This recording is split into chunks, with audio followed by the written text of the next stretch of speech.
안녕하세요. 저는 올해 67세 된 박시훈이라고 합니다. 지금 미국 캘리포니아 쿠퍼티노에 살고 있는데요. 이곳이 바로 애플 본사가 있는 곳이죠. 오늘 아침에 손자가 저한테 이런 질문을 했어요. 할아버지, 어떻게 그때 애플 주식을 샀어요? 어떻게 그게 이렇게 될 줄 알았어요? 이런 질문을 받으니까 44년 전 그 시절이 생생하게 떠오르더라고요. 지금 제 애플 주식 포트폴리오를 보면요. 정말 믿기지 않는 숫자들이 나와 있어요. 1980년에 1만 달러로 시작했던 투자가 지금은 솔직히 말씀드리기도 부끄러울 정도로 큰 돈이 됐습니다. 그런데 이게 하루아침에 된 건 아니에요.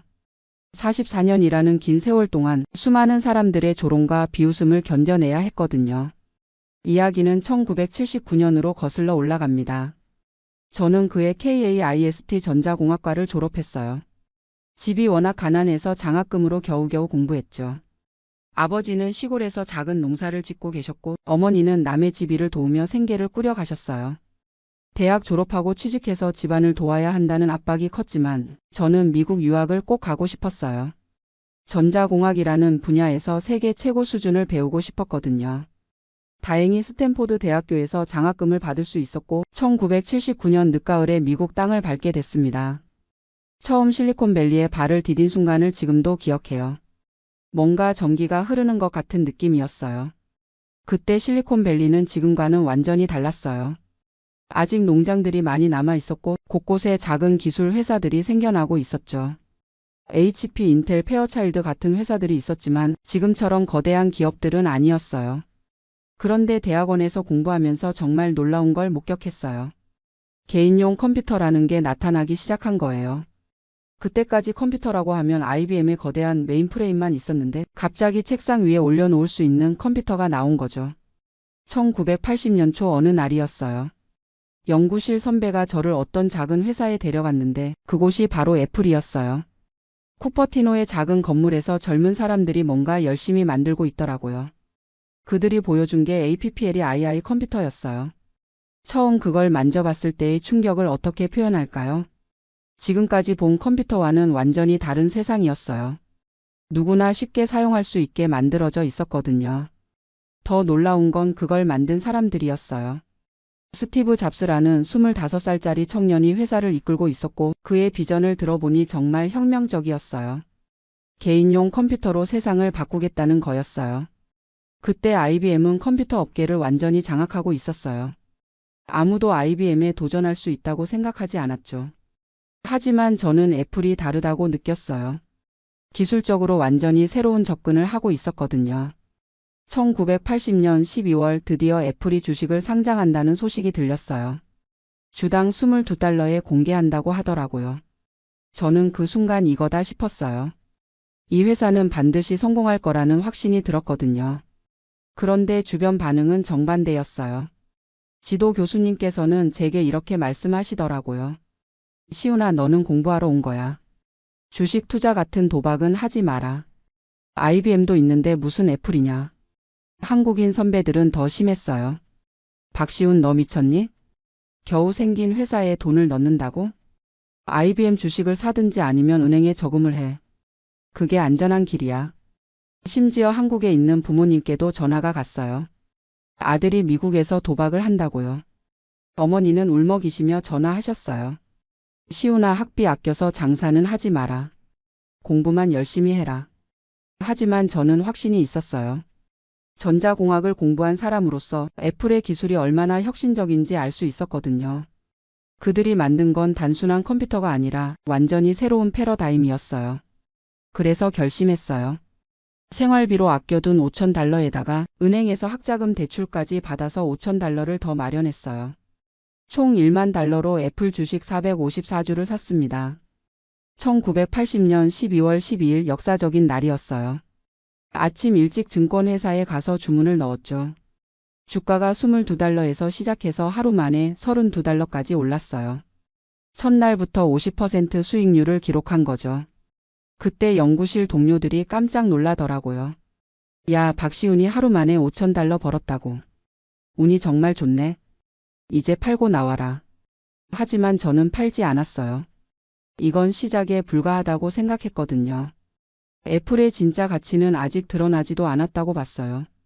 1980년대는 정말 힘든 시기였어요. 1985년에 스티브 잡스가 회사에서 쫓겨났거든요. 이사회와 갈등을 빚다가 결국 나가게 된 거예요. 그때 애플 주가가 폭락했어요. 주변에서는 난리가 났죠. 봐라, 애플은 이제 끝이다. 창업자도 나갔는데 무슨 미래가 있겠냐. 지금이라도 팔아라. 확실히 흔들렸어요. 주가가 계속 떨어지는데 정말 제가 잘못 판단한 건 아닌가 싶었거든요. 하지만 그래도 팔지 않았어요. 왜냐하면 애플의 기술은 여전히 뛰어났거든요. 매킨토시 컴퓨터를 써보니까 여전히 다른 회사들보다 몇 년은 앞서 있었어요. 문제는 경영이지 기술은 아니라고 생각했어요. 1990년대는 더 힘들었어요.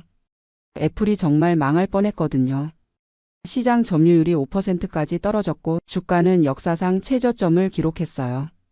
그때 모든 사람이 저를 미쳤다고 했어요. 박시훈, 너 정말 고집불통이다. 15년 동안 손해만 보고 있잖아. 이제라도 손절하고 나와라. 심지어 아내도 걱정했어요. 당신 이제 그만해요. 우리 아이들 교육비도 생각해야죠. 그 돈으로 집이라도 사요. 정말 외로웠어요. 온 세상이 저를 비웃는 것 같았거든요. 하지만 포기할 수 없었어요. 제가 본 애플의 기술력은 가짜가 아니었거든요. 1997년 드디어 기회가 왔어요. 스티브 잡스가 애플로 돌아온다는 소식이 들린 거예요. 12년 만에 복귀였죠. 그 소식을 들었을 때 정말 가슴이 뛰었어요. 이제 진짜 시작이구나. 17년을 기다린 보람이 있겠구나. 그런 생각이 들었어요. 1998년에 아이맥이 나왔어요. 반투명한 컬러풀한 디자인의 컴퓨터였는데 완전히 새로운 바람을 일으켰어요. 애플 주가가 서서히 오르기 시작했죠. 2001년에는 아이팟이 나왔어요. 음악을 1,000곡이나 담을 수 있는 작은 기계였죠. 이때부터 애플이 완전히 달라졌어요. 단순한 컴퓨터 회사가 아니라 라이프 스타일을 바꾸는 회사가 된 거예요. 그때 처음으로 제 투자 가치가 원금을 넘어섰어요. 21년 만에 드디어 수익이 난 거죠. 아내가 그제서야 인정하더라고요. 당신이 옳았네요. 정말 대단해요. 하지만 진짜 혁명은 2007년에 일어났어요. 아이폰이 나온 거죠. 스마트폰이라는 완전히 새로운 기기였어요. 전화, 컴퓨터, 음악 플레이어가 하나로 합쳐진 거였죠. 아이폰 발표를 보는 순간 저는 확신했어요. 이제 세상이 바뀔 거다. 애플이 정말로 세계를 지배할 거다. 실제로 그렇게 됐어요. 아이폰이 나온 이후 애플 주가가 로켓처럼 치솟았어요. 제 포트폴리오 가치가 기하급수적으로 늘어났죠. 2010년에 드디어 억대 자산가가 됐어요. 1만 달러로 시작한 투자가 30년 만에 100배가 된 거예요. 그때 정말 감격스러웠어요. 30년 동안의 고생이 헛되지 않았구나. 그런데 더 놀라운 일이 기다리고 있었어요. 아이패드, 애플워치가 계속 나오면서 주가가 계속 올랐거든요. 지금은 처음 투자금의 몇천 배가 됐어요. 가장 기분 좋았던 건 과거에 저를 비웃던 사람들의 변화였어요. 예전에 저를 미쳤다고 하던 선배가 전화를 했어요. 시훈아, 미안하다. 내가 옳았구나. 어떻게 그걸 알았니? 지도 교수님도 나중에 인정하시더라고요. 내가 잘못 생각했다. 너의 안목이 정말 대단했다. 어떻게 그런 확신을 가질 수 있었니? 하지만 저는 자만하지 않았어요. 성공했다고 해서 생활을 바꾸지도 않았고요. 여전히 검소하게 살고 있어요. 다만 아이들 교육에는 투자를 많이 했죠. 큰아들 준호는 지금 구글에서 시니어 엔지니어로 일하고 있어요. 스탠포드에서 컴퓨터 공학을 전공했는데 아버지의 기술적 안목을 물려받은 것 같아요. 실리콘밸리에서 인정받는 엔지니어가 됐죠. 딸 미나는 로펌에서 파트너 변호사로 일해요. 하버드 로스쿨을 나왔는데 꼼꼼하고 논리적인 성격이에요. 지금은 우리 가족 자산 관리를 담당하고 있어요. 두 아이 모두 성공해서 정말 뿌듯해요. 교육에 투자한 보람이 있는 것 같아요. 이제 3세대가 모두 풍요롭게 살 수 있게 됐거든요. 저는 투자할 때 몇 가지 원칙이 있어요. 첫째, 기술을 이해해야 한다는 거예요.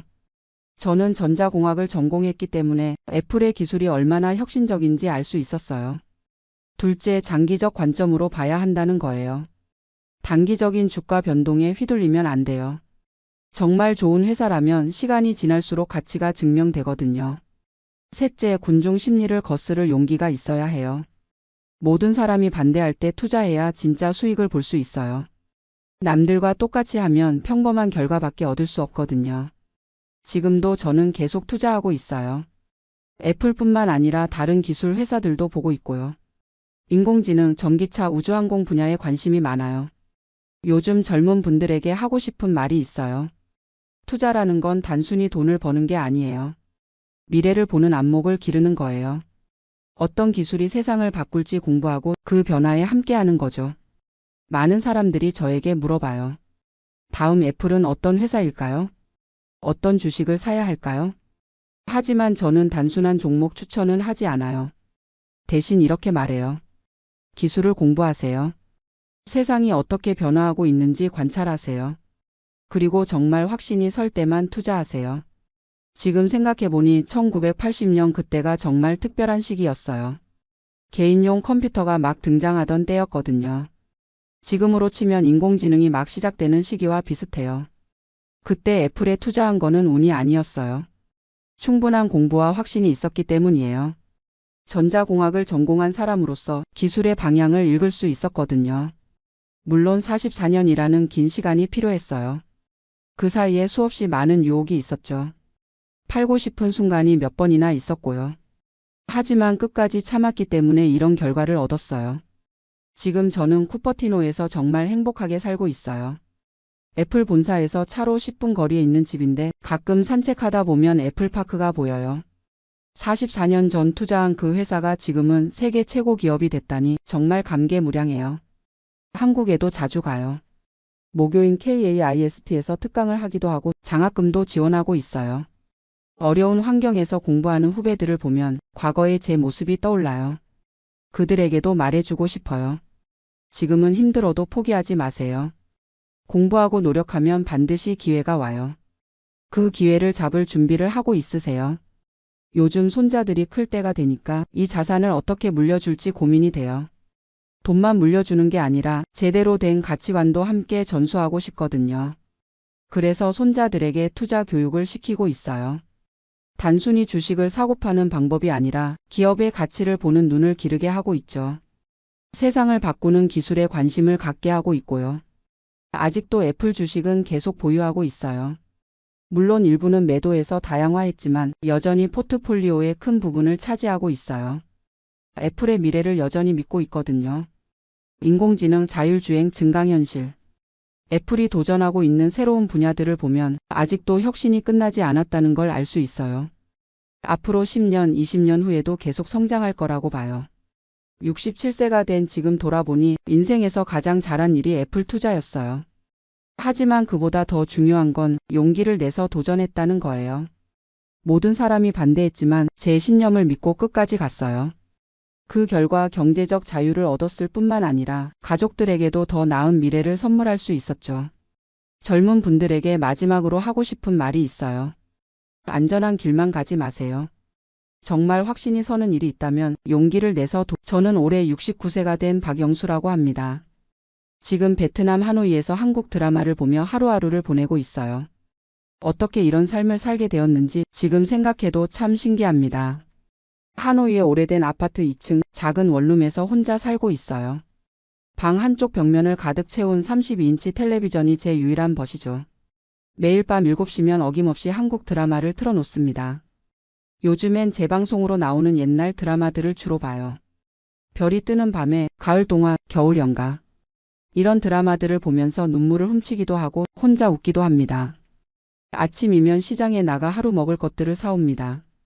베트남동 5만 동이면 한국 돈으로 2,500원 정도인데 이 돈으로 쌀국수 한 그릇과 베트남 커피 한 잔을 마실 수 있어요. 한국에서 생각하면 정말 저렴하죠. 그래도 한국 음식이 그리울 때가 있어서 가끔 한인마트에 가서 김치며 라면을 사오기도 해요. 물론 가격은 한국의 서너 배는 하지만요. 오후에는 호안기엠 호수 주변을 산책합니다. 호수 둘레를 천천히 걸으면서 사람들을 구경하는 재미가 쏠쏠해요. 베트남 사람들도 많고 서양 관광객들도 많고 가끔 한국 사람들도 보입니다. 그럴 때면 괜히 반가워서 눈인사라도 하고 싶지만 아직은 낯을 가려서 그냥 지나치죠. 저녁 무렵 집에 돌아와 샤워를 하고 간단히 저녁을 먹은 뒤 드라마를 보는 시간이 제일 행복합니다. 인터넷으로 한국 드라마를 볼 수 있어서 정말 다행이에요. 가끔 화질이 안 좋거나 끊어질 때도 있지만 그래도 한국어를 듣고 한국 배우들을 보는 것만으로도 위로가 됩니다. 이런 생활을 시작한 지 벌써 3년이 되었어요. 처음엔 정말 힘들었습니다. 언어도 통하지 않고 음식도 입에 맞지 않고 무엇보다 한국에 두고 온 것들이 너무 그리웠거든요. 제가 이곳에 오게 된 이유는 조금 복잡해요. 사실 한국에서는 더 이상 살 수가 없었습니다. 경제적으로도 그렇고 마음적으로도 그랬어요. 저는 30년 넘게 중소기업에서 격리 일을 했습니다. 성실하게 일했고 퇴직금도 적지 않게 받았어요. 하지만 아내가 암으로 세상을 떠나면서 모든 게 틀어졌죠. 치료비로 퇴직금의 대부분을 썼고 아내가 떠난 뒤 혼자 남은 집은 너무 컸어요.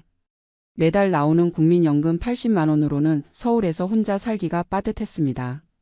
자식들한테 손 벌리고 싶지는 않았어요.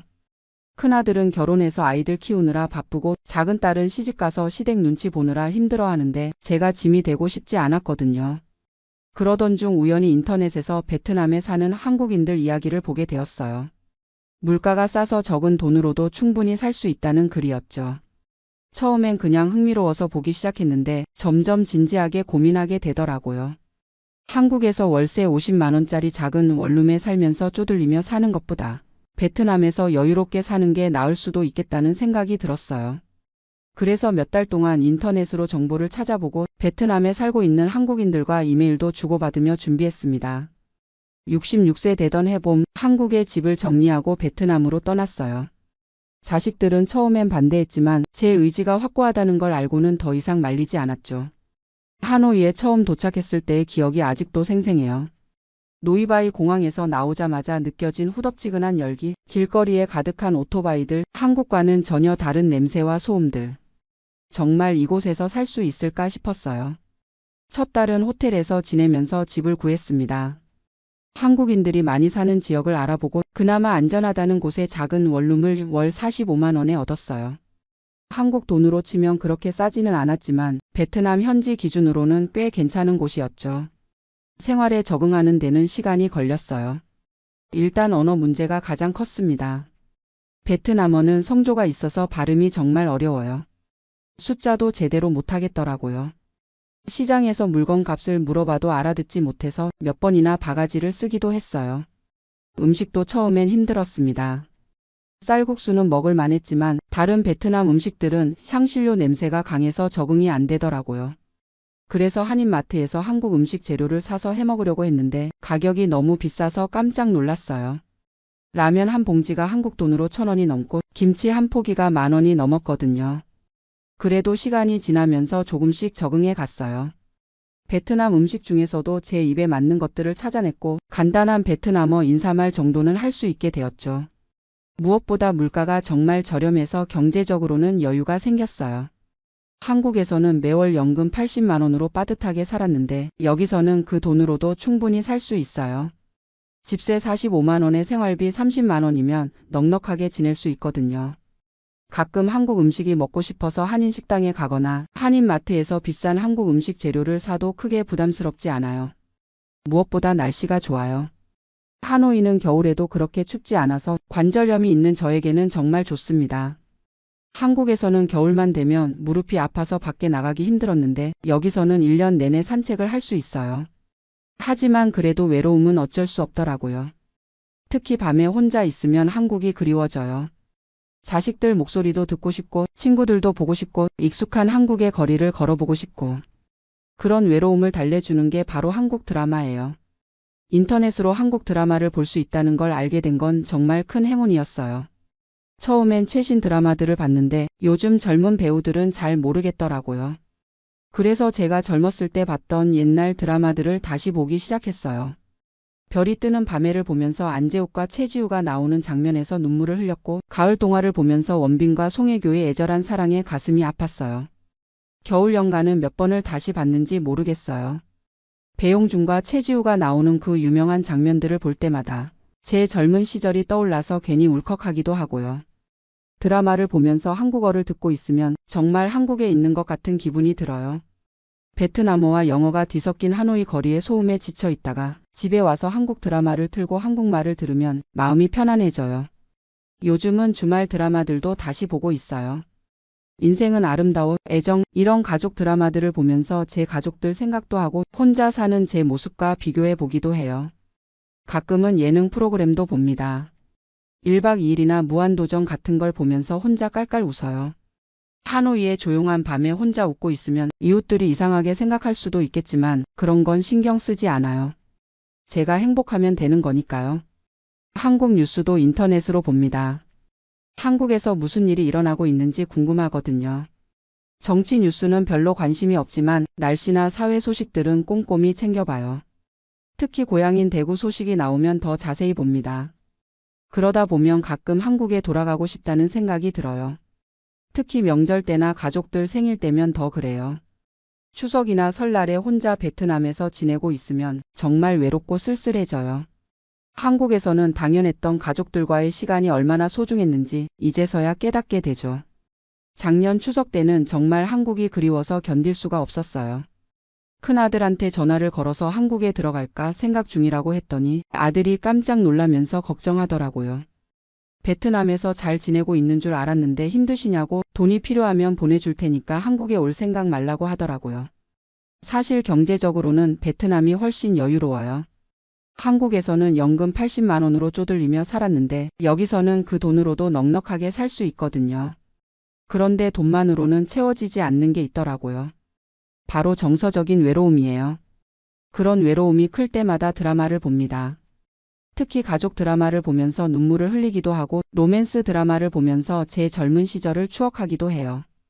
드라마 속 한국의 풍경들을 보면 서울의 거리나 지하철, 한강이나 남산타워 같은 곳들이 그리워져요.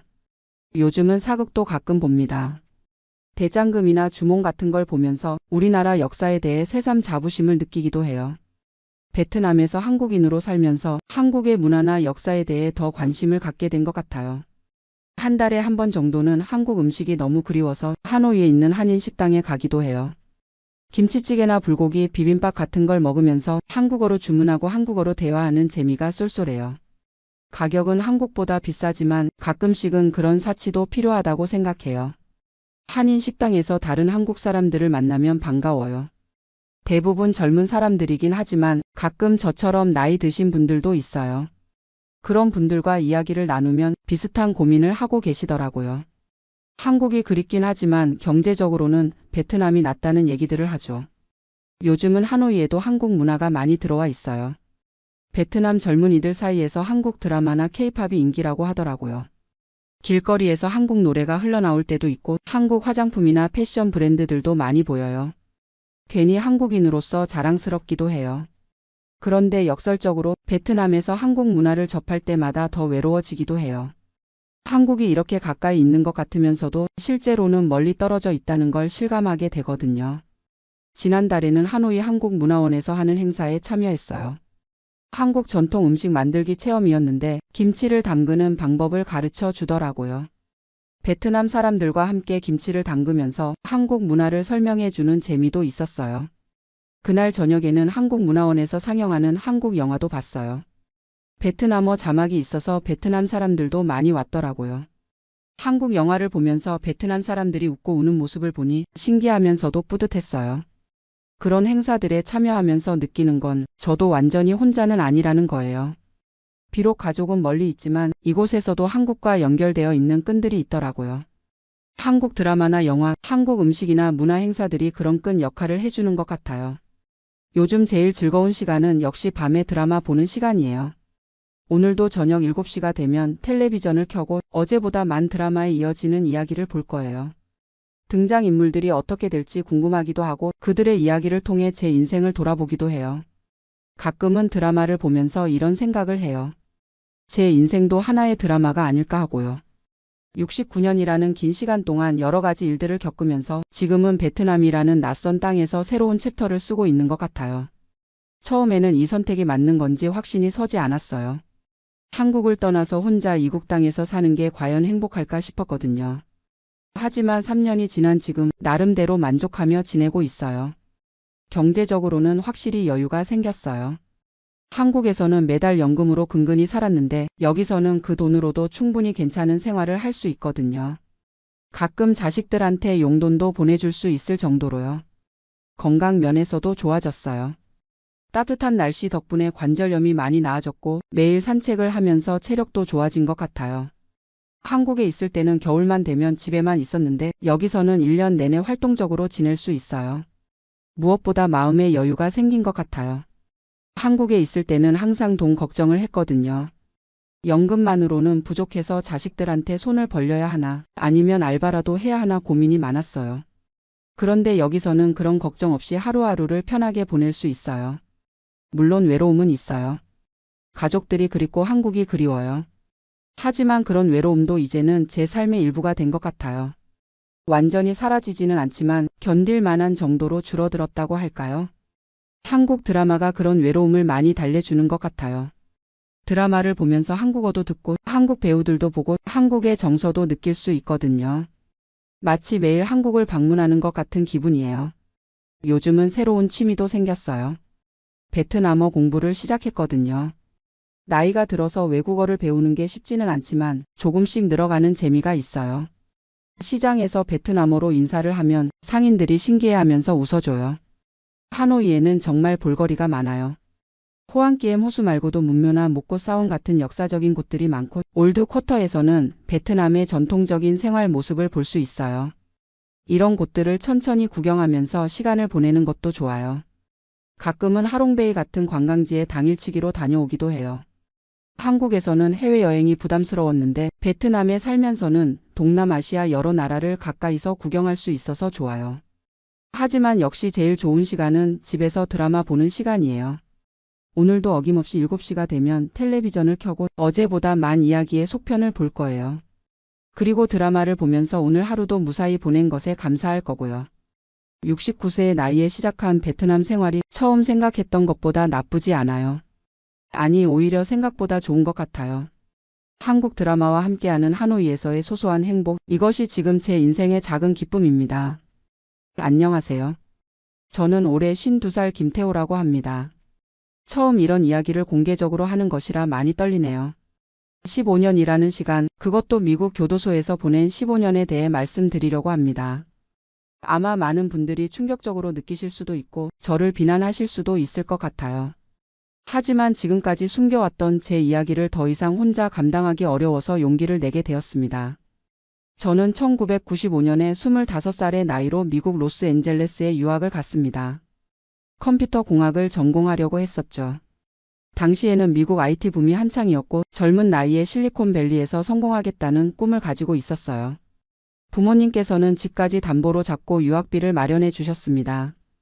그 마음이 얼마나 간절했는지 지금도 생각하면 가슴이 아픕니다. 하지만 현실은 생각보다 훨씬 어려웠어요. 영어는 생각보다 늘지 않았고 학업은 따라가기 힘들었습니다. 무엇보다 생활비가 부족했어요. 처음에는 한인마트에서 아르바이트를 했지만 시급이 너무 낮았어요. 하루 8시간씩 일해도 한 달에 $800 정도밖에 벌 수 없었는데 방세만 $600였으니까요.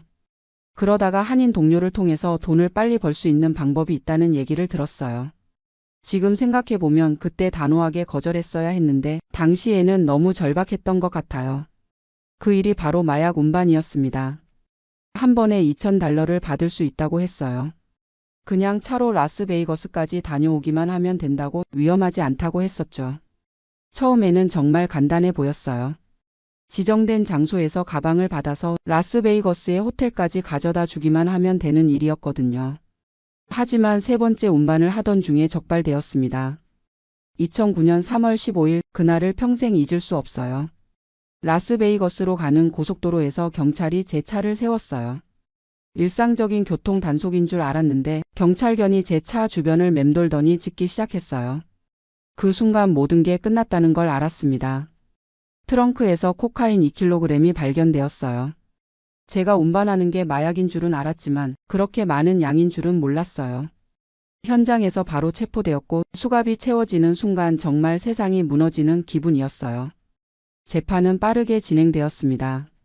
연방법원에서 마약 밀매죄로 기소되었고 변호사를 선임할 돈이 없어서 국선 변호사가 배정되었어요. 그 변호사는 저에게 유죄 인정을 하고 감형을 받으라고 조언했습니다.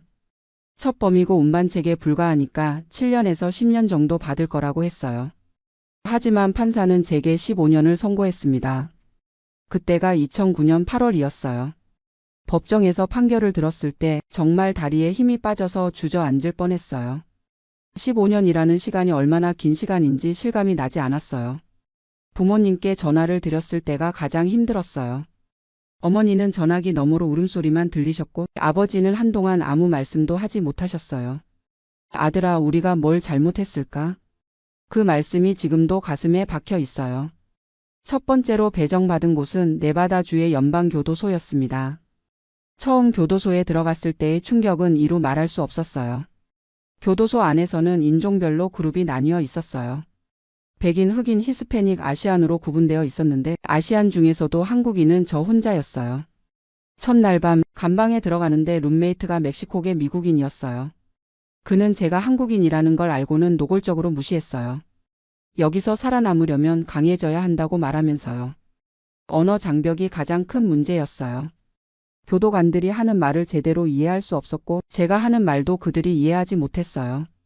한 번은 복통이 심해서 의무실에 가고 싶다고 했는데 교도관이 제 말을 이해하지 못해서 하루 종일 아픈 배를 움켜쥐고 있어야 했어요. 다음 날에야 겨우 의무실에 갈 수 있었죠. 교도소 안에서의 하루는 새벽 5시에 시작되었어요. 점호를 받고 아침 식사를 한 후에는 각자 배정받은 일을 해야 했어요. 저는 처음에 세탁실에서 일했어요.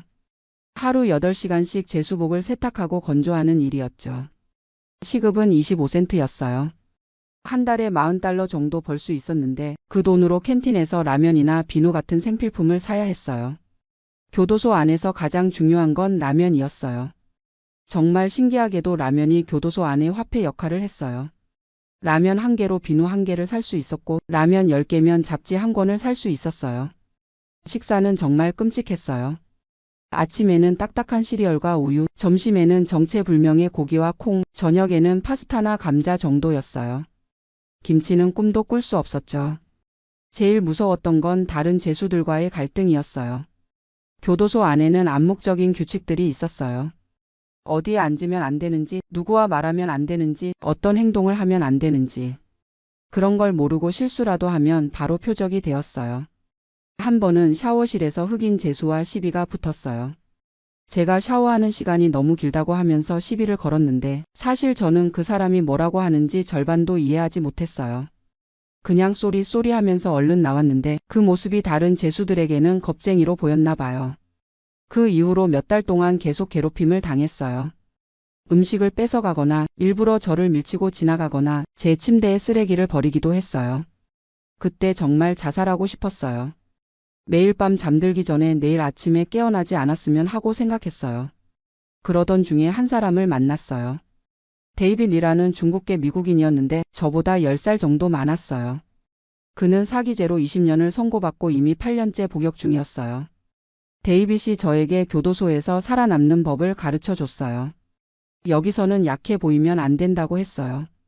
하지만 불필요하게 강해 보일 필요도 없다고 했죠. 그는 저에게 영어를 가르쳐 줬어요. 매일 저녁 1시간씩 감방에서 영어 공부를 했어요. 특히 교도소에서 쓰이는 은어들을 알려줬죠. 셀리는 감방을 뜻하고 피시는 새로운 죄수를 뜻하고 하우스는 자기가 속한 그룹을 뜻한다고 했어요.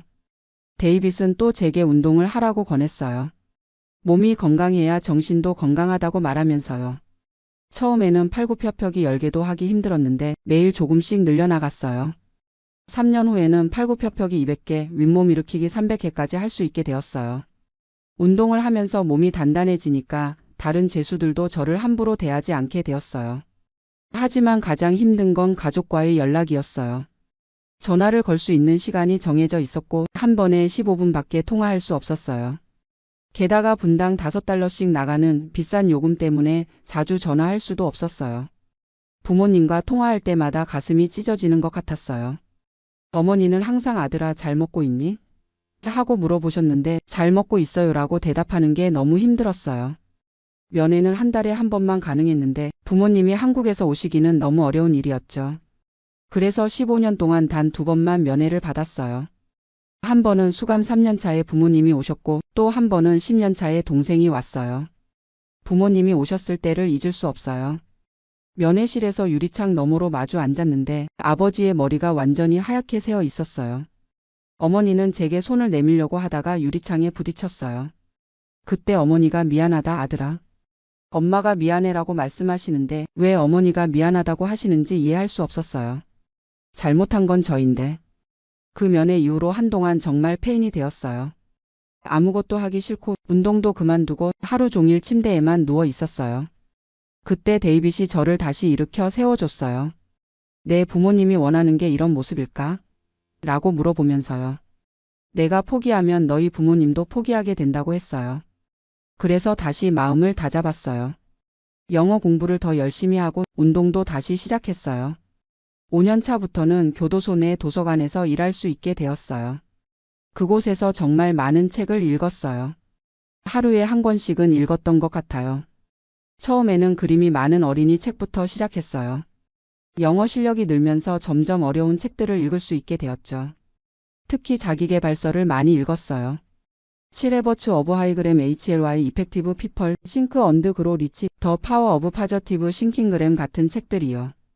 그 책들을 읽으면서 제 인생을 되돌아보게 되었어요. 왜 이런 선택을 했는지, 앞으로 어떻게 살아야 할지 고민하게 되었죠. 8년 차에는 컴퓨터 수업을 들을 수 있게 되었어요. 일주일에 2시간씩이었지만 마이크로소프트 오피스 프로그램들을 배울 수 있었어요. 원래 컴퓨터 전공이었기 때문에 금방 익혔죠. 10년 차부터는 다른 죄수들에게 컴퓨터를 가르치는 일을 했어요. 영어도 많이 늘었고 사람들과 소통하는 것도 자연스러워졌어요. 그때부터 제가 달라지기 시작했다고 생각해요. 더 이상 피해자 의식에 사로잡혀 있지 않고 제 삶을 주도적으로 살아가려고 노력했어요. 12년 차에는 교도소 내에서 고등학교 검정고시를 봤어요. 미국에서는 GED라고 하는데 고등학교 졸업장과 같은 효력을 가지고 있어요. 그 시험을 통과한 후에는 대학 과정도 들을 수 있게 되었어요. 통신대학이었지만 경영학을 전공할 수 있었어요.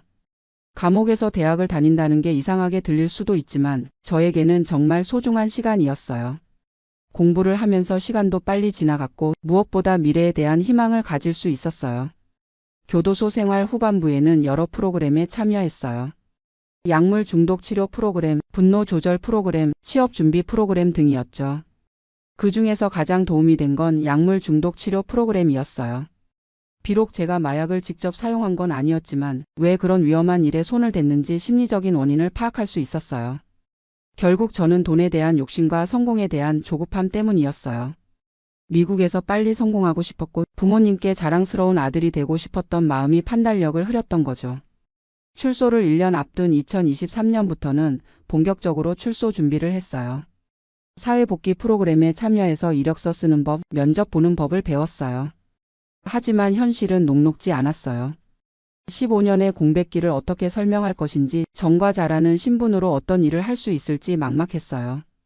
2024년 3월 15일 드디어 출소하는 날이 왔어요. 15년 만에 교도소 문을 나서는 순간 정말 꿈인지 현실인지 구분이 안 되었어요. 세상은 정말 많이 바뀌어 있었어요. 스마트폰이 이렇게 발달했을 줄 몰랐고 모든 사람들이 손에 작은 컴퓨터를 들고 다니고 있었어요. 출소 당일 한인교회에서 운영하는 게스트하우스에 머물게 되었어요. 목사님이 저를 따뜻하게 맞아주셨지만 다른 사람들의 시선은 차가웠어요. 저 사람이 15년 동안 감옥에 있던 사람이래라는 수군거림이 들렸어요. 첫 번째 난관은 신분증 발급이었어요. 15년 전에 받았던 운전면허증은 당연히 만료되었고 새로 받으려면 여러 서류가 필요했어요. 사회보장번호는 그대로 유효했지만 신용점수는 바닥이었어요. 15년 동안 신용거래가 전혀 없었으니까요. 은행 계좌를 열려고 해도 어려웠어요. 신용점수가 없으니까 은행에서 꺼려했거든요. 결국 체크카드만 발급받을 수 있었어요. 가장 큰 문제는 역시 취업이었어요. 이력서에 15년의 공백을 어떻게 설명할지 고민이 많았어요. 솔직하게 쓰자니 채용될 가능성이 거의 없고 거짓말을 하자니 나중에 들킬 위험이 있었어요. 처음에는 한인 마트에 취업을 시도했어요. 사장님께 솔직하게 사정을 말씀드렸더니 우리도 장사가 어려운데 그런 위험한 사람은 쓸 수 없다고 하시더라고요. 패스트푸드점도 지원해봤지만 마찬가지였어요. 서류 전형에서부터 떨어졌어요. 한 달 동안 50군데가 넘는 곳에 이력서를 넣었지만 면접 기회조차 주는 곳이 없었어요.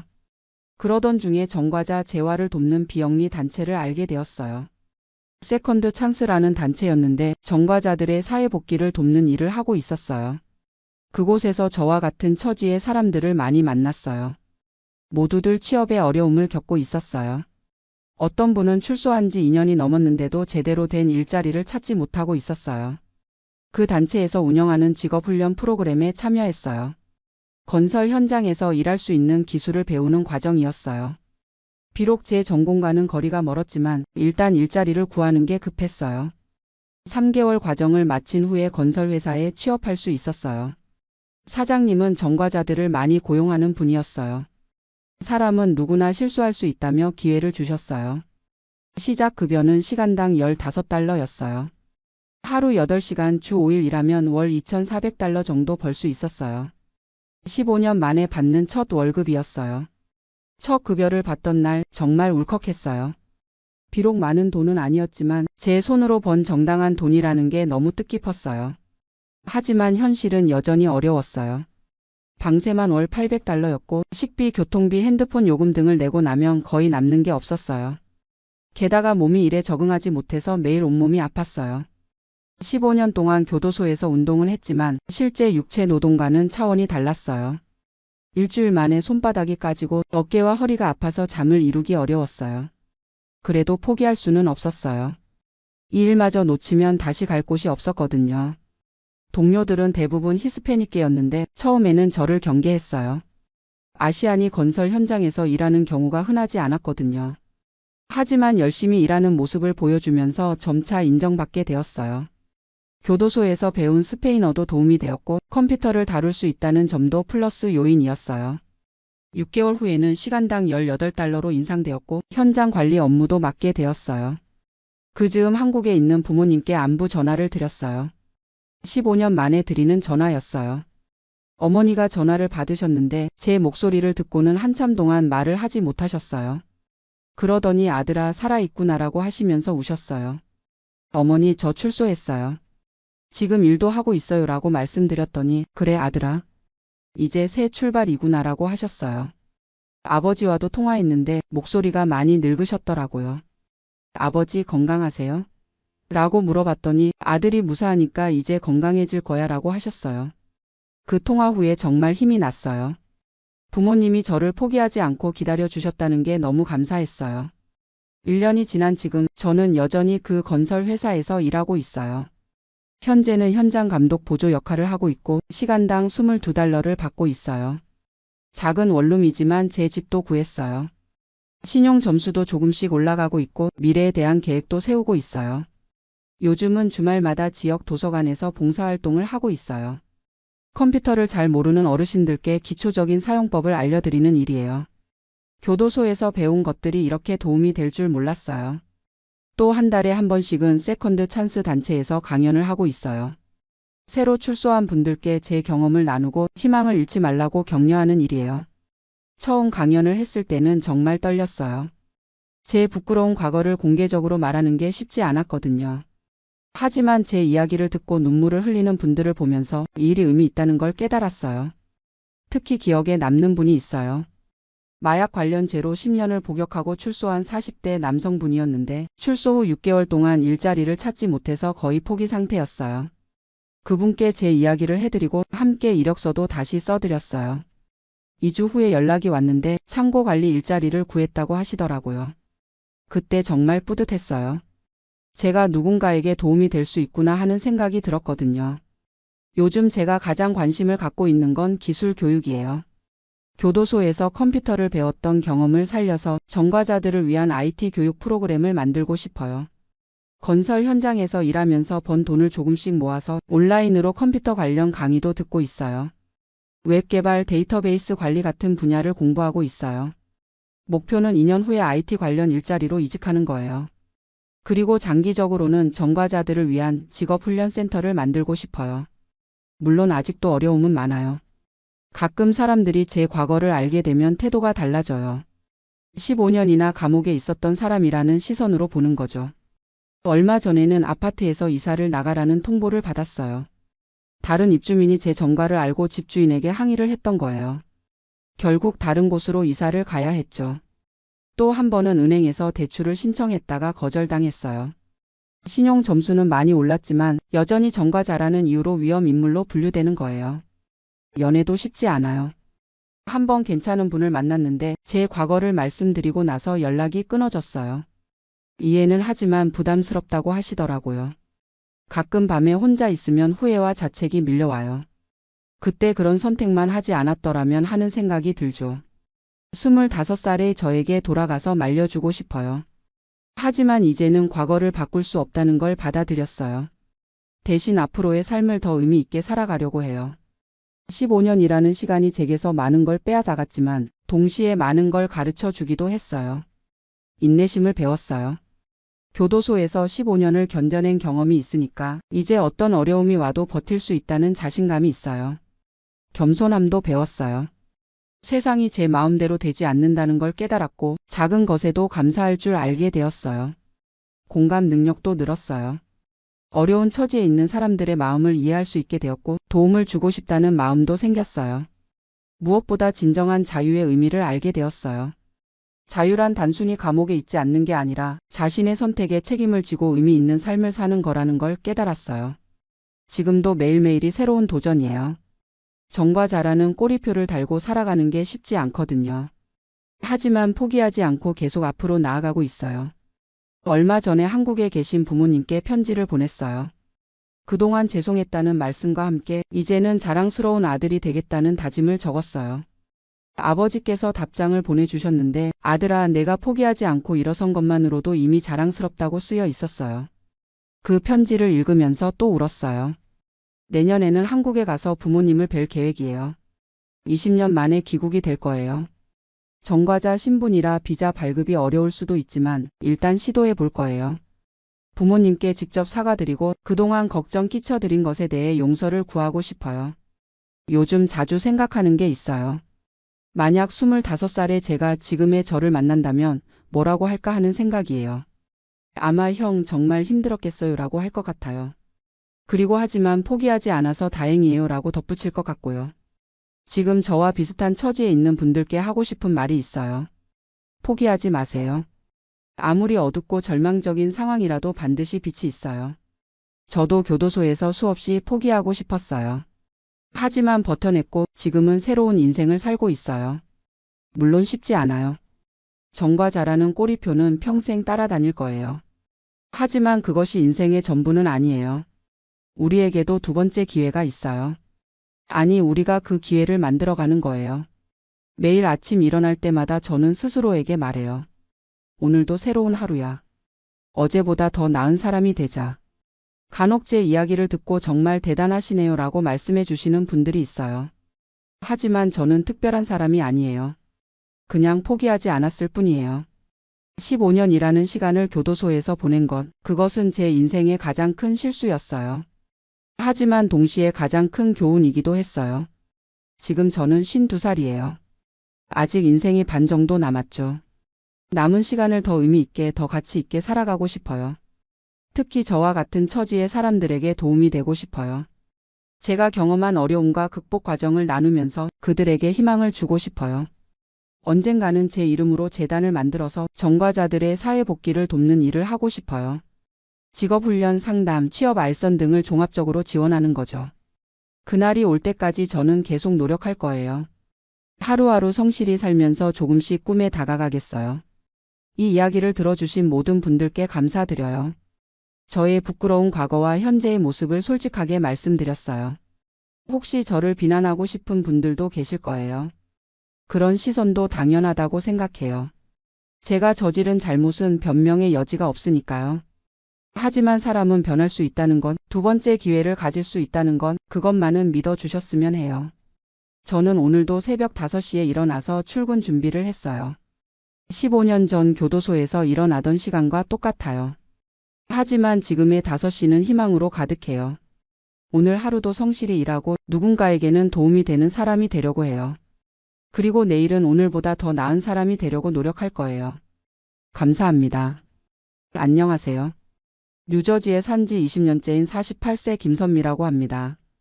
오늘 이렇게 사연을 보내게 된 건 정말 어디서 털어놓을 데가 없어서예요. 작년 가을에 한국에 계시던 저희 어머니를 모셔왔는데 솔직히 말씀드리면 매일이 전쟁 같습니다. 문화 충돌이라는 말로는 부족할 정도로 하루하루가 눈치 보고 조심하고 때로는 서로 상처받는 연속이에요. 처음 어머니를 모셔오게 된 이유부터 말씀드릴게요. 어머니는 74세이신데 아버지가 3년 전에 돌아가신 후로 혼자 지내셨어요. 처음에는 괜찮다고 자기 집에서 잘 지내겠다고 하셨는데 작년 여름부터 건강이 급격히 나빠지셨어요. 고혈압과 당뇨가 있으셨는데 무릎 관절염까지 생기면서 거동이 불편해지셨거든요. 한국에 있는 형님네가 어머니를 돌봐드리긴 했지만 형수님도 직장을 다니시고 조카들도 대학생이라 바쁘고 그런데 어머니가 어느 날 새벽에 넘어지셔서 응급실에 실려가신 적이 있었어요. 다행히 큰 상처는 없으셨지만 그때 형님이 전화하셔서 어머니 혼자 두기가 너무 위험하겠다고 하시더라고요. 사실 저도 계속 마음에 걸렸어요. 20년 동안 미국에 살면서 어머니께 효도다운 효도를 못했다는 생각이 늘 있었거든요. 1년에 한 번씩 한국에 가는 게 전부였으니까요. 남편이랑 상의하니까 어머니 연세도 많으시고 이참에 모셔와서 우리가 모시자고 하더라고요. 남편이 좋은 사람이에요. 20년 전에 결혼할 때부터 어머니를 친어머니처럼 섬겼거든요. 그래서 작년 8월에 어머니 영주권 신청을 시작했어요. 시민권자 자녀가 부모를 초청하는 건 서류만 제대로 준비하면 그리 어렵지 않다고 하더라고요. 물론 시간은 좀 걸리지만 I에서 130 신청서부터 시작해서 MVC 단계 거쳐서 결국 작년 10월에 한국 대사관에서 면접까지 마쳤어요. 11월 말에 어머니가 미국에 오셨죠. 처음 공항에서 어머니를 뵈었을 때는 정말 기뻤어요. 20년 만에 어머니와 한 집에서 살게 된다는 게 꿈만 같았거든요. 어머니도 손주들 보신다고 많이 기뻐하셨고요. 그런데 문제는 그 다음부터였어요. 첫 번째 충격은 음식이었어요. 어머니는 한국에서 드시던 방식대로 사시려고 하시는데 저희 집은 이미 20년 동안 미국식으로 적응해서 살고 있었거든요. 아침에 일어나시자마자 선미야, 김치는 어디 있니? 된장찌개는 언제 끓여줄 거니? 이런 식으로 물어보시는 거예요. 사실 저희 집은 아침에 시리얼이나 토스트 간단한 걸로 때우는 편이에요. 아이들도 학교 가기 전에 바쁘고 남편도 출근 준비로 바쁘거든요. 그런데 어머니는 아침부터 제대로 된 한식을 원하시는 거예요. 미국에 살아도 한국 사람인데 아침부터 그런 서양 음식만 먹으면 어떻게 하니? 이런 말씀을 계속 하시더라고요. 어머니 말씀이 틀린 건 아니에요. 저도 한국 음식이 그립긴 하거든요. 하지만 매일 아침마다 찌개를 끓이고 반찬을 여러 가지 준비하는 건 현실적으로 어려웠어요. 주말에는 그래도 시간이 있으니까 어머니가 좋아하시는 음식들을 해드렸어요. 김치찌개, 된장찌개, 불고기 같은 것들. 그런데 평일에는 정말 힘들었거든요. 더 힘든 건 장보기였어요. 어머니가 한국 마트에 가자고 하시는데 저희 집에서 한국 마트까지는 차로 40분은 걸려요. 매일 갈 수는 없잖아요. 그럼 집 앞 마트에서 사면 되지 않느냐고 하셨는데 미국 마트에서 파는 채소들을 보시고는 이게 무슨 배추냐, 이게 무슨 무냐. 이런 식으로 말씀하시는 거예요. 특히 김치 때문에 정말 힘들었어요. 어머니는 집에서 김치를 담그시려고 하시는데 아파트에서 김치 냄새가 나면 이웃들이 싫어할까봐 걱정됐거든요. 실제로 옆집 사람이 복도에서 냄새 난다고 한번 말한 적도 있었고요. 그래서 시판 김치를 사드렸는데 이런 게 무슨 김치냐, 맛도 없고 짜기만 하다고 하시면서 결국 베란다에서 몰래 김치를 담그셨어요. 다행히 겨울이라 추워서 냄새가 많이 안 났지만 여름이 되면 어떻게 할지 걱정이에요. 두 번째 문제는 의료 시스템이었어요. 어머니가 고혈압약과 당뇨약을 드셔야 하는데 미국에서는 의사 처방전 없이는 약을 살 수 없잖아요. 한국에서 가져오신 약이 떨어져서 급하게 병원에 모시고 갔는데 의사가 영어로만 설명하니까 어머니가 이해를 못하시는 거예요. 제가 통역을 해드렸지만 의학 용어들은 저도 정확히 모르는 게 많아서 어머니가 답답해 하셨어요. 한국에서는 의사가 이렇게 설명해 주는데 여기는 왜 이렇게 대충대충이냐고 하시면서 더 큰 문제는 의료비였어요. 어머니가 메디케어 자격이 안 되시니까 개인 보험을 들어야 하는데 나이가 많으셔서 보험료가 한 달에 $600가 넘더라고요. 그것도 모자라서 어머니가 한국에서 하시던 대로 침이나 부항 같은 걸 받고 싶어 하시는데 보험이 안 돼서 다 개인 부담이에요. 한 번 가면 $100씩 나가니까 경제적으로도 부담이 되고 세 번째는 아이들과의 관계였어요. 어머니가 오시기 전에는 손주들과 잘 지내실 거라고 생각했거든요. 1년에 한 번씩 한국 갈 때는 그랬거든요. 그런데 막상 같이 살아보니까 언어 문제가 생각보다 심각했어요. 저희 아이들이 한국어를 어느 정도는 하지만 일상 대화 정도지 깊은 얘기는 힘들거든요. 어머니는 손주들한테 한국의 예의 범절을 가르치시려고 하시는데 아이들은 이해를 못하는 거예요. 할머니한테 두 손으로 인사해야 한다. 어른 앞에서는 다리를 꼬고 앉으면 안 된다. 이런 것들. 아이들 입장에서는 갑자기 모르는 규칙들이 생기니까 불편해 하더라고요. 특히 16살인 큰아들은 맘 와이 더즈 그램 RANDMA 키프티엘 LIN 그램 미워투두? 이런 식으로 저한테 불평하고 어머니도 답답하셨을 거예요. 손주들이 자기 말을 잘 안 듣고 한국어로 대화하는 것도 힘들어하고 요즘 아이들은 예의가 없다고 계속 말씀하시더라고요. 가장 힘들었던 건 아이들 교육관이었어요. 어머니는 아이들이 공부를 더 열심히 해야 한다고 생각하시는데 저희는 아이들이 스트레스 받지 않는 선에서 적당히 하면 된다고 생각하거든요. 어머니가 아이들한테 너희는 한국 아이들보다 경쟁이 없어서 좋겠다. 한국 아이들은 밤늦게까지 공부한다. 이런 말씀을 하시니까 아이들이 부담스러워 하더라고요. 네 번째는 사회활동이었어요. 어머니를 한인교회에 모시고 갔는데 거기서 만난 분들과도 잘 안 맞으시더라고요. 여기 사람들은 한국 사람 같지가 않다고 하시면서 말투도 이상하고 생각하는 것도 다르다고 하시는 거예요. 실제로 미국에 오래 산 한국 분들은 한국식 사고방식과 미국식 사고방식이 섞여 있잖아요. 어머니 입장에서는 그게 어색하셨을 거예요. 한인 시니어 센터에도 모시고 갔는데 거기서도 마찬가지였어요.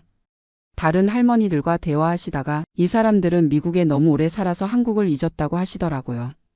그러면서 한국에 있을 때가 좋았다는 말씀을 자주 하시니까 저도 마음이 아팠어요. 어머니 좋으라고 모셔온 건데 오히려 스트레스만 드리는 것 같아서. 다섯 번째는 날씨와 환경이었어요. 뉴저지 겨울이 한국보다 춥잖아요. 어머니가 관절염이 있으셔서 추운 날씨에 더 아프다고 하시는 거예요. 그리고 어디 나가시려고 해도 차 없이는 갈 수 있는 데가 없으니까 답답해 하시더라고요. 한국에서는 지하철이나 버스 타고 어디든 갈 수 있었는데 여기서는 제가 데려다 드려야 하니까. 제가 아이들 학교 보내고 장 보고 집안일하고 그 사이사이에 어머니 모시고 병원 가고 한인 마트 가고. 솔직히 말하면 하루 24시간이 부족해요. 가장 마음 아픈 건 어머니와 제가 서로 눈치를 보게 됐다는 거예요. 어머니는 제가 귀찮아한다고 생각하시는 것 같고 저는 어머니가 불편해 하신다는 걸 아니까 계속 조심하게 되더라고요. 예를 들어서 어머니가 텔레비전 보실 때 한국 드라마나 뉴스를 보고 싶어 하시는데 아이들은 영어 채널을 보고 싶어 하고 거실이 하나뿐이니까 서로 양보해야 하는데 그런 작은 일들도 스트레스가 되더라고요. 음성 통화도 문제예요. 어머니가 한국에 있는 친구분들과 통화하실 때 시차 때문에 밤늦게 하시는 경우가 많은데 벽이 얇아서 소리가 다 들려요. 아이들이 공부하거나 잠자는 시간인데 어머니한테 조용히 해달라고 말씀드리기도 그렇고. 그리고 어머니가 가끔 한국에 돌아가고 싶다는 말씀을 하세요. 그럴 때마다 제 마음이 무너져 내려요. 어머니 좋으라고 모셔온 건데 오히려 불행하게 만든 것 같아서. 어떨 때는 제가 너무 이기적이었나 싶어요. 제가 편하려고 어머니를 제 생활 방식에 맞추려고 한 건 아닐까. 20년 동안 미국 생활에 익숙해져서 어머니 입장을 충분히 이해하지 못한 것 같기도 하고. 반대로 생각해보면 어머니도 74세의 나이에 완전히 다른 환경에 적응하시는 게 얼마나 힘드시겠어요. 언어도 안 통하고 음식도 다르고 사람들도 다르고. 그래서 요즘은 어떻게 해야 할지 모르겠어요. 어머니를 한국에 다시 보내드릴 수는 없고 그렇다고 지금 상황이 계속되는 것도 힘들고. 남편이랑 상의해서 어머니 방을 따로 마련해 드리기로 했어요. 지금은 거실 소파를 침대로 쓰고 계시는데 그러니까 프라이버시도 없고 어머니도 불편하시고. 그래서 지하실을 개조해서 어머니만의 공간을 만들어 드리려고 해요. 작은 냉장고도 놓고 한국 음식 해 드실 수 있게 간이 주방도 만들고 한국 텔레비전도 설치해 드리고. 비용이 $20,000 정도 들 것 같은데 어머니가 편하게 지내실 수 있다면 그 정도는 감수해야죠. 그리고 한국어를 잘하는 간병인을 찾아보려고 해요. 일주일에 2에서 3번 정도 어머니와 한국말로 대화해드리고 병원 갈 때 통역도 해드리고. 제가 어머니와 24시간 붙어 있으니까 서로 스트레스가 더 심한 것 같아요. 어머니도 딸한테만 의존하시는 게 부담스러우실 것 같고.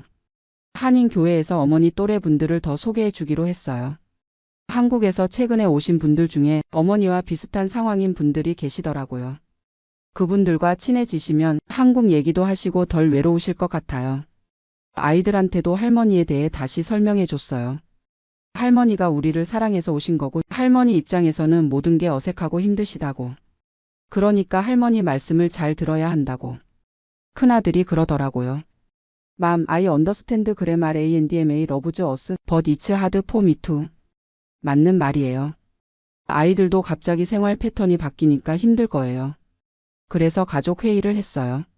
어머니도 함께 앉아서 각자 힘든 점들을 얘기해 보자고. 물론 제가 통역을 해가면서 어머니가 말씀하시길 나도 너희들 불편하게 하려고 온 게 아니다. 그런데 74년 동안 살아온 방식을 갑자기 바꾸기는 어렵다고. 특히 음식은 정말 힘들다. 매일 샌드위치나 피자만 먹을 수는 없지 않느냐고. 아이들도 솔직하게 얘기했어요. 할머니를 사랑하지만 갑자기 규칙들이 많아져서 어색하다고. 그리고 할머니와 대화하고 싶은데 한국어가 부족해서 답답하다고. 남편이 좋은 제안을 했어요. 가족 모두가 한국어 공부를 다시 시작하자고. 아이들은 한국어 실력을 늘리고 남편도 기초부터 다시 배우고. 그러면 어머니와 대화하기도 쉬워지고 어머니도 덜 외로우실 거라고. 그리고 주말마다 한국 음식 만들기를 온 가족이 함께 하자고도 했어요. 어머니가 요리를 가르쳐 주시고 아이들이 도와드리면서. 그러면 어머니도 보람을 느끼시고 아이들도 한국 문화를 배울 수 있을 거라고. 실제로 지난 주말에 김치 담그기를 같이 했어요. 어머니가 직접 가르쳐 주시니까 아이들이 신기해 하더라고요. 특히 딸아이가 할머니가 요리를 정말 잘하신다고 하면서 한국어로 할머니 고마워요라고 말하니까 어머니가 너무 기뻐하셨어요. 그 순간 깨달았어요. 문제는 서로 다른 문화가 아니라 서로를 이해하려는 노력이 부족했다는 것을. 어머니는 새로운 환경에 적응하시려고 애쓰고 계시고 저희도 어머니를 이해하려고 노력해야 하는 거죠. 시간이 필요한 일이지 하루아침에 해결될 문제가 아니라는 걸 알았어요. 지금은 조금씩 나아지고 있어요. 어머니도 미국 생활에 조금씩 적응하고 계시고 아이들도 할머니를 더 이해하게 됐고. 물론 아직도 어려운 점들이 많아요. 의료비 문제라든지 언어 장벽 문제라든지. 하지만 가족이 함께 노력하면 분명히 해결할 수 있을 거라고 생각해요. 무엇보다 어머니가 건강하게 오래 사시는 게 중요하니까요. 20년 동안 멀리서만 봤던 어머니와 이제 매일 같이 있을 수 있다는 게 감사해요. 비록 힘들긴 하지만 어머니의 마지막을 함께 할 수 있다는 것, 그리고 아이들이 할머니와 추억을 만들 수 있다는 것. 이런 것들이 모든 어려움을 감수할 만한 가치가 있다고 생각해요. 앞으로도 계속 어려운 일들이 있겠지만 가족이 함께 극복해 나갈 거예요.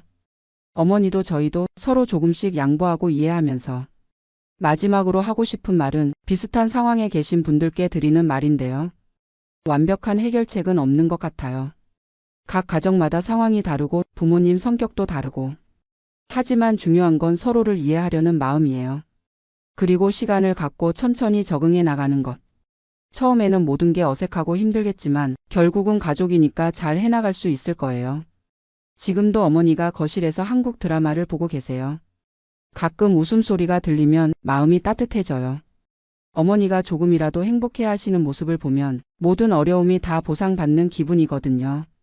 이 사연을 들어주셔서 감사하고 비슷한 상황에 계신 분들께 조금이라도 도움이 됐으면 좋겠어요.